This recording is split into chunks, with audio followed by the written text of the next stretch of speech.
어제 10시 30분 뉴욕 증시가 개장을 했죠. 지금 살펴보면요. 0.69% 하락한 13,294포인트대에 형성되고 있습니다.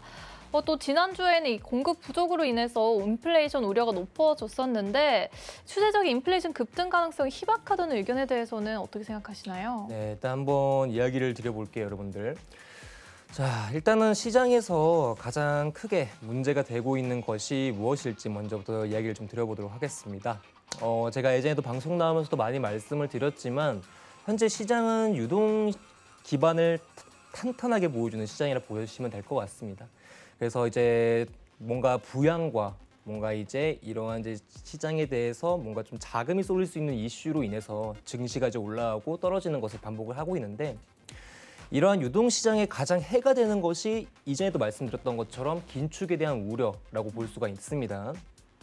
자, 그렇기 때문에 현재 시장에서 여러분들이 많이 느끼실 상황 중에 하나가 뭐냐면은 바로 이제 전반적인 약간 이제 이슈 싸움이라고 좀 보시면 될 것 같기도 하고 오히려 좀 경제 지표 관련해 가지고도 이야기를 좀 나눠보고 싶습니다. 자, 일단은 이틀간의 이제 4일 정도에서 죄송합니다. 1주에서 2주간 가량 이제 나스닥이 이제 하락세가 계속적으로 지속이 됐었고 그리고 저번 주 목요일과 금요일부터 2일간 이제 연상승 상승이 나오면서 이제 등락폭으로 보게 되면은 4%대 상승을 계속적으로 보여주고 있어요, 여러분들. 그러니까 전일 4%가 아니라 이전 이 캔들과 이 캔들, 즉 이틀간 4% 정도 가량 상승세를 보여주고 있다 이런 얘기입니다. 자, 여러분들도 아시겠지만은 아까 말씀드렸던 것처럼 시장에서 가장 문제가 되고 있고 변수를 줄 수 있는 게 이제 인플레에 대한 우려라고 얘기를 드렸죠. 시장 환경을 훼손시킬 수 있는. 자, 그렇기 때문에 여러분들도 하나 의아했었을 겁니다, 여러분들. 목요일자 그리고 금요일자 주요 시황 내용들이 많이 있었었는데 수요일하고 금요일이네요. 자, 수요일 날 캔들과 목요일, 금요일 날 캔들 이제 두 개를 비교해 보게 되면 극과 극의 모습을 보여주고 있습니다. 수요일 같은 경우에는 이제 급락의 형태를 그리고 금요일자 같은 경우에는 급등의 형태를 보여줬는데요. 자, 이날 하락세가 나왔던 거는 이제 우리가 다 알고 있는 이제 CPI와 PPI 지표로 인해서 현재 시장에 볼 수 있는 소비 지표가 상당히 좋게 나오면서 인플레 우려를 자극했고 그로 인해서 주가가 급락하는 모습이 등장을 한 겁니다. 자, 시장에서 소비 지표가 상당히 건전하게 나왔다는 것은요. 현재 증시가 빠르게 개선되고 있다. 이 개선이 되고 있으면 추후에 긴축이 앞당겨질 수 있다는 그 내용 때문에 증시가 겁을 먹고 급락이 이루어진 거고 자, 저번 주 이제 금요일자 같은 경우에는 이제 실물 지표였던 소매 판매와 그리고 산업 생산 지표가 있었는데요. 이 두 지표 모두 부진을 면치 못했었습니다. 잠깐 지표가 확인하고 볼게요. 자, 일단은 소매 판매를 보시게 되시면은 이제 전월 분기입니다. 이제 예상치보다 상당히 이제 0%대로 나와가지고 예측값보다 하회하는 값을 보여주고 있고요. 자, 화면 잠깐 보여주세요. 컴퓨터 화면. 자, 그래서 소매 판매가 자, 잠시만요. 보겠습니다. 자, 일단은 소매 판매부터 보겠습니다. 소매 판매 같은 경우에는 아까 말씀드렸던 것처럼 예측값보다 발표값이 현저히 적게 발표가 되면서 사실상 소매 판매가 부진을 했고 자, 두 번째 같은 경우에는 산업 생산인데요. 산업 생산 또한 예측값보다 조금 더 적은 값으로 등장을 하게 되면서 이 두 지표 모두 부진을 하게 됐습니다. 그러니까 시장은 이렇게 생각을 한 거예요. 현재 실물 지표가 부진을 했네? 아직까지는 경제가 안정권에 들어온 것이 아니구나.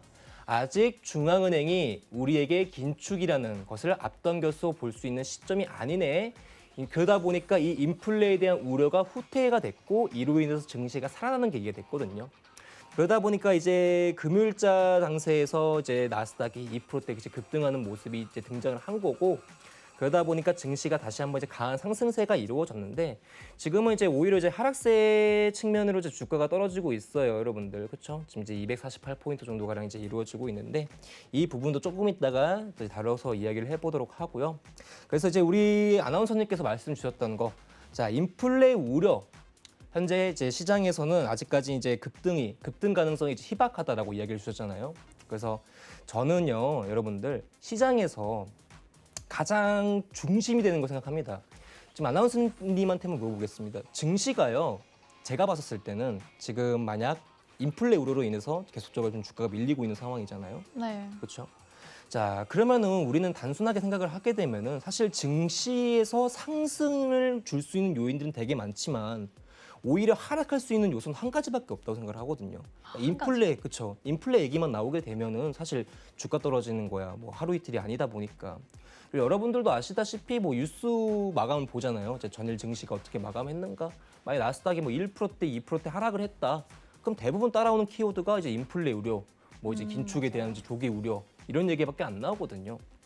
그래서 이제 우리 아나운서님께서 하셨던 얘기 중에 하나가 이제 인플레 어떻게 보게 되면 이제 급등 가능성이 희박해지다 보니까 조금 이제 느슨하게 봐도 되지 않냐. 이미 저는 최고치를 네. 오르고 난 상황인 그렇죠. 거죠. 네, 근데 이제 저는 아직까지도 그 인플레라는 것이 시장에서 막대한 변수라고 생각을 해요. 아, 증시를 떨어뜨릴 수 있는 주요 제목이거든요. 다른 걸로는 쉽게 안 떨어져요, 나스닥은요. 그렇죠? 주요 뭐 다우나 S&P 같은 경우도. 근데 뭐 주요 증시가 크게 급락할 수 있는 요소는 무조건적으로 그냥 긴축 우려에 포함되는 인플레 우려다. 그러다 보니까 이 가능성이 희박하다라고 뭐 생각을 해가지고 주의 깊게 주의 깊게 무조건 보셔야 돼요, 여러분들. 절대로 긴장의 끈을 놓쳐서는 안 되시고요. 주가 떨어지면 무조건 인플레입니다. 예. 만약에 증시가 건강하잖아요. 만약에 전일에 나스닥이 1%대 떨어지면은 저점 매수도 하고 다시 수급이 다시 들어와요. 아, 예, 여러분들. 그러다 보니까 시장만 건강하면은 증시는 살아날 수 있는데 지금 현재는 시장이 건강하다라고 보기보다는 변수에 좀 가득 차 있기 때문에 오히려 아직까지는 이 인플레라는 것을 뭐 급등 가능성 희박하다라는 이야기 때문에 조금 무시해서 볼 내용은 절대 아니다라는 거죠. 뭔가 틈만 나면 나올 거예요, 여러분들 계속적으로. 그러다 보니까 우리 시청자 여러분들께서는 계속적으로 이 방송 시청해 주시면서 오늘 뭐 증시에서 무슨 이야기가 나오나 봐주시면서 아까 말씀드렸던 인플레 이 내용은 무조건적으로 증시에서 반영되게 되면 꼼꼼히 살펴보셔야 된다 이 이야기를 드리고 싶습니다. 네, 또 아토님께 여쭤보고 싶은 게 또 4월에 FOMC 의사록 공개가 예정돼 있어요. 그렇죠. 이 점을 또 짚고 넘어가 주셔야 네. 될 것 같은데 어떻게 생각하시나요? 자, 일단은 FOMC 의사록이라는 것이 이제 무엇인지 모르시는 분들에게 일단은 가볍게 설명을 드리면은 자, 일단 FOMC를 모르시는 분들도 있을 거예요. 자, 그렇죠. 일단은 간단하게 설명드리면 이제 우리나라 한국은행도 몇 달에 한 번씩 걸쳐가지고 이제 금리 결정이라는 것을 하시잖아요. 그렇죠? 미국이랑 비슷하다고 생각하시면 됩니다. 미국의 한국은행 이제 회의가 FOMC다라고 보시면 될 것 같아요. 자, 이 FOMC 회의 같은 경우에는 45일마다 이루어집니다. 45일마다 한 번씩 하는 거예요. 그리고 그때마다 뭐 증시에 뭐 건네줄 수 있는 이야기라든지 아니면 이 금리 결정이라든지 뭐 통화 정책에 대해서 이야기라는 회의인데 이 회의가 끝나고 나서 2주 뒤에 이제 의사록이 발표가 됩니다. 의사록이 발표가 되는데 이때 이 의사록이라는 것은 무엇이냐면은 FOMC 회의에서 무슨 내용이 나왔는지 조금 더 자세하게 나온 내용이라고 보시면 될 것 같아요. 자, 그렇기 때문에 이 의사록이 항상 시장에 이제 나올 때마다 좀 파급적인 역할을 줬었거든요. 네. 그렇죠? 자, 그러다 보니까 이제 의사록이 증시에 전반적으로 반영이 되는 주요 내용이기 때문에 항상 이 의사록이 발표된다 하는 날에는 무조건적으로 증시를 조금 주의 깊게가 아니라 좀 조심히 보셔야 되는 게 맞습니다. 자, 아무튼 이제 이러한 의사록이 이제 이번 주 수요일 날 발표가 되는데 이 의사록에서 어떤 내용이 나올지에 대해서 예측하는 게 상당히 중요하거든요. 저는 근데 이번 의사록 같은 경우에는 별 얘기 안 나올 가능성이 높다고 생각이 들어요, 여러분들. 아, 별 큰 영향이 있을 이야기는 나오지 않을 것이다. 네, 맞습니다. 자, 왜냐하면 일단 FOMC 의사록 중에서 가장 먼저 조금 사람들이 생각을 하고 있는 게 이 의사록에서 뭔가 긴축에 대한 이야기가 나올지 안 나올지에 대해서 엄청나게 궁금해하거든요. 자, 근데 여러분들 생각을 해보면 간단한 게 이 의사록에서는 긴축에 대한 뭐 시기 이런 것들이 나오기가 많이 어렵습니다. 왜 그럴까요? 자, 여러분들 저번 주부터 이번 주까지를 조금 생각을 하시면 간단한 거예요. 자, 연준 위원들이요 증시가 무너질 때마다 연준 뭐 부의장, 연준 이사, 뭐 이제 필라델피아 연준 총재, 뭐 이제 그의 이제 기타 등등 주요 인사들이 나오면서 증시에 대해서 완화적인 발언을 했습니다. 그렇죠? 시장 달래기를 계속적으로 이루어졌는데 이렇게 연준 안에 있는 이제 주요 인사들이 나와가지고 증시 달래기를 하고 있는데, 그렇죠? 증시 달래기를 하고 있는데 이 의사록에서 갑자기 이제 긴축에 대한 얘기가 나오기가 어렵다고 생각을 해요. 자, 무슨 소리냐면은 연준 인사들이 계속적으로 증시 떨어질 때마다 나와가지고 그러니까 달래기를 했는데 이 달래기를 하는 와중에 갑자기 의사록 딱 보니까 긴축이 언제부터 이루어질 거네라는 내용이 나오기가 어렵다는 겁니다. 아, 네, 맞습니다. 네. 갑자기 지금, 네. 의견을 막 뒤바꾸는 네, 그쵸. 느낌이잖아요. 그러면. 절대 이제 연준 인사들 같은 경우에 뒤통수를 때리는 내용은 안 나올 가능성이 좀 높고요. 네. 그리고 제일 중요한 거는 이제 태도죠. 계속적으로 이제 완화적인 발언했는데 갑자기 꺼내 보니까 긴축 이렇게 될 수는 없다고 저는 생각을 해요.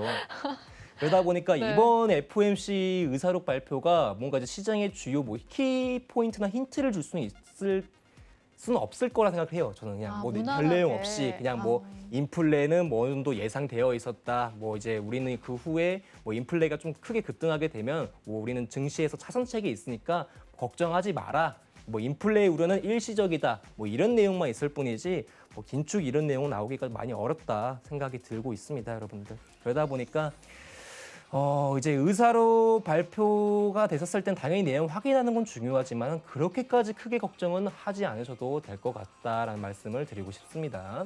여기까지만 하겠습니다. 네, 그러면 지금처럼 좀 달래주기 전략으로 네, 결과가 나올 것이다 이렇게 말씀하시는 네네네. 거죠. 그리고 지금 이제 11시 5분부터 이제 아까 말씀드렸던 연준 부의장 연설이 지금 시작을 했거든요. 네. 그러다 보니까 이번 FOMC 의사록 발표 전에 하는 이제 연설이라 가지고 좀 중요할 수 있는데 뭐 이번에도 별 내용 없이 좀 끝날 가능성이 높죠. 그냥 완화적인 발언 좀 하고 이제 이번에도 뭐 네. 지표값을 좀 보고 놀랐다. 뭐 이런 얘기도 좀 한 다음에 뭐 우리는 일시적일 뿐, 뭐 인플레는 일시적일 뿐, 뭐 증시가 만약에 무너진다면 차선책 있다. 뭐 이런 얘기를 하고 끝날 가능성이 높아요. 저는 사실 조금 큰 뭔가가 있을 거라고 살짝 기대를 했는데 그렇죠. 맞선님 말씀 들어보니까 뭔가 큰 변화가 있어도 이상하겠네요. 그쵸. 지금처럼 이렇게 네. 유지해야지 좀 정상적으로 돌아가게 될 것 같은 맞습니다. 생각이 듭니다. 그래서 이제 우리 아나운서님께서 이제 그 가능성이 희박하다고 이제 얘기를 해주신 건데 사실 그렇게 보게 되면 또 그 말도 맞거든요. 그냥 이제 이 부분에 대해서는 뭐 추가적으로 더 언급을 드리고 싶긴 한데 이제 좀 시간이 부족해가지고 더 남은 이야기는 이제 노란톡방에서 이야기하도록 하겠습니다.